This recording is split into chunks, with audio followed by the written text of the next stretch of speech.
So it's exciting times at JF, man. Going into year 5, everybody kind of knows what to expect at this point. Kind of talk about with the guys at the beginning of the season.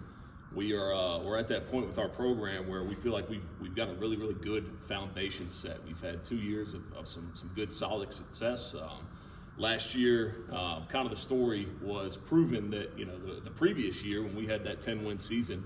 In 2023, last year was kind of about proving that wasn't a one-year thing, right? And I think we went out and we did that. This year, it's about taking that next step as a program, right? So, past 2 years, made it to the second round of the playoffs and had some tough losses in both years. And so this year, it's about finding a way to take that next step as a program, to find a way to get past that second round and really prove that not only are we here to be a solid playoff football team, that we're here to contend for championships. That's where I think we're at as a program at this point. For both players, if I say the name Sherando, cringeworthy, eye roll, what comes to mind? Yeah, definitely cringeworthy and eye roll. That was a devastating loss. Definitely a team we could have beat and should have beat. 5 turnovers kind of killed us there. And I mean, we still didn't. I mean, it wasn't even a blowout. You hear 5 turnovers, you think you got destroyed, but I mean, it was still a one-score game. So, yeah, that name definitely rings a bell. Yeah, for me, it's not as cringeworthy as it is. It just hurts a little bit because, I mean, it was a great group of seniors we had last year, and it hurts to travel all the way up to Sherando, right near West Virginia, and go out like that and kind of shoot ourselves in the foot a few times. But, I mean, it's also motivation for us as well. So I feel like that holds some value as well. For you, Coach, skill position, you bring a lot back at the ball positions that touch the ball. How do you replenish what you guys had and lost on the offensive and defensive lines, especially the depth? Yeah, so you talk about depth and skill-wise, I think this is probably the deepest skill group that I've had as far as guys that have played a lot and have a lot of experience. My 5 years here at JF, this is probably the most experience we're bringing back, both in the offensive backfield and the defensive backfield. A lot of guys that had a lot of reps on some big-time stages on Fridays. But then it's the exact opposite up front, right? Anytime, I don't care what team it is, what level, if you're replacing 5 offensive linemen, like you got some work to do. That is a really important position group, maybe the most important position group. And so to have 5 new faces there, certainly there's some questions that got to get answered. We're at that point now where yesterday was our first day of shoulder pads, and so it's real football now, right? We've been doing the helmets and running around and catching passes and doing all that stuff, which is great. There's a time and a place for that throughout the summer, but now we got the pads on. It's here. Football season is here when those pads come on, so we can finally start to figure out some of these young guys that we're really excited about on the offensive line. Great group of guys that played JV last year, had an undefeated JV season, and were really dominant up front. Excited to see them, kind of start to step into a bigger role on Fridays rather than Thursdays. And then moving a guy like Slade Cassie, who in the past was a tight end for us, he's moving to offensive tackle. And so having a guy who has a ton of game experience and is one of the bigger, stronger guys in our program, him stepping in and playing tackle for us, and then you combine that with a good JV group coming up. I'm really excited to see what we have and figure out who's who and what's what up front on the offensive and defensive lines. But again, like we got to go out and see it, right? There's some questions that still have to be answered for sure. On the offensive line in particular last year, there was size and athleticism. Yeah.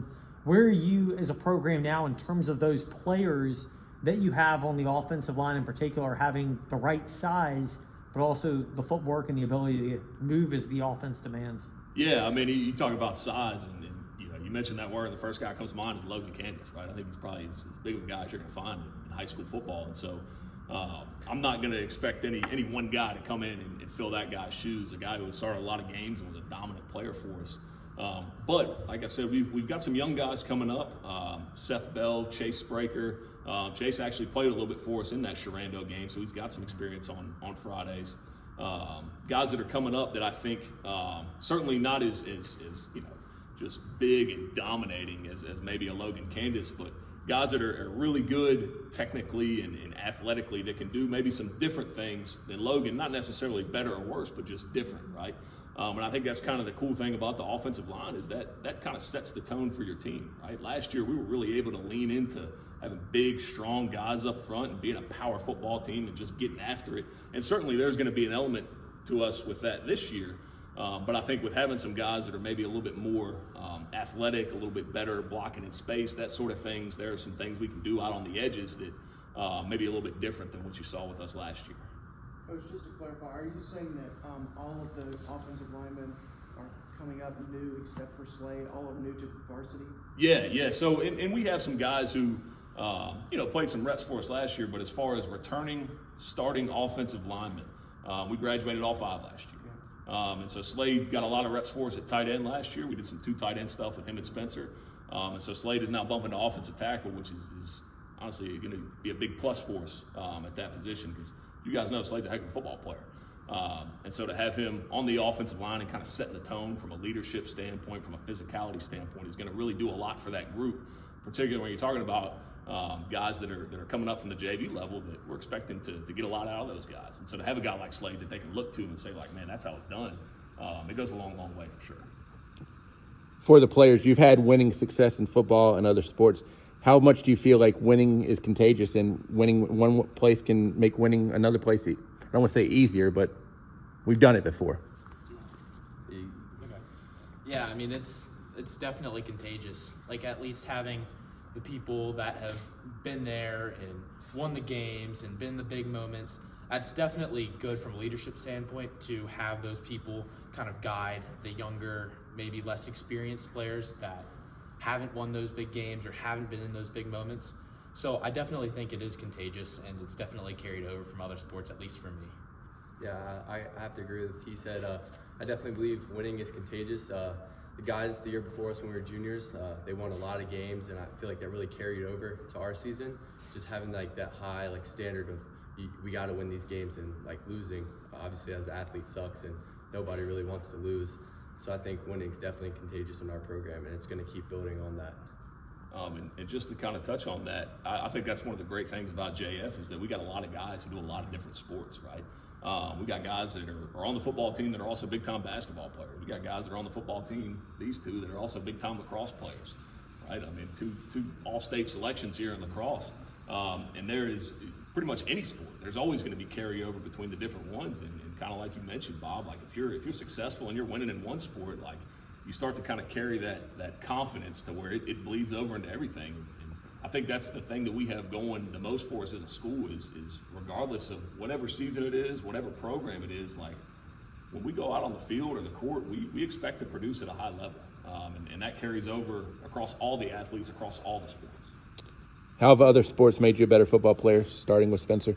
Yeah, definitely. Lacrosse has definitely improved my footwork, my physicality, my speed, and overall endurance. Because, I mean, as a midfielder, I'm going offense to defense, or I'm running to the box to sub off for a quick break. And I think this past season, I was averaging maybe 38 minutes a game, which is a lot. So that definitely prepared me for the football aspect and all the conditioning, and I think that was very beneficial to me. For me, I go year-round, football, basketball to lacrosse, so I think all 3 of those help me in every way possible for an athlete myself.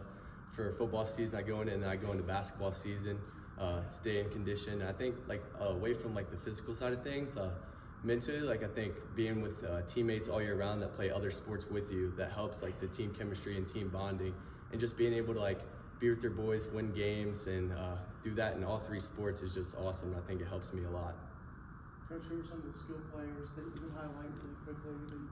Yeah, so coming back for us, obviously Thax and Spence here, both offensively and defensively. Spence on the defensive end, whether it's a skill position, you got to be skilled to play that position. I don't know if you consider it quote unquote skill. But then in the back end, Gabe Barnett and Xander Coleman both were guys that started for us at corner as sophomores, and both had tremendous seasons for us. And so expecting big things from those guys. Both played a big role for us on offense too, coming back as ball carriers, and again expecting big things for them there. Luke Johnson is a guy who's started games on both sides of the ball and is ultra dependable in the back end as a safety, and then a guy who always finds a way to get it done on offense. Harrison Carter is a guy that's kind of putting himself into the mix. Didn't play a ton for us last year, was dealing with some hamstring injuries, things of that nature, but expecting a big role for him offensively and defensively. And then at our H fullback running back position, Charleston Harris and Cam Fox, Cam came up and kind of split time between JV and varsity last year and got some touches for us, scored a touchdown in a playoff game. And then Charleston was a guy who was an all-district punt returner for us last year. And so, again, expecting him to take on a bigger role both offensively and defensively. We got a lot of skill guys that I think can do a lot of good things for us.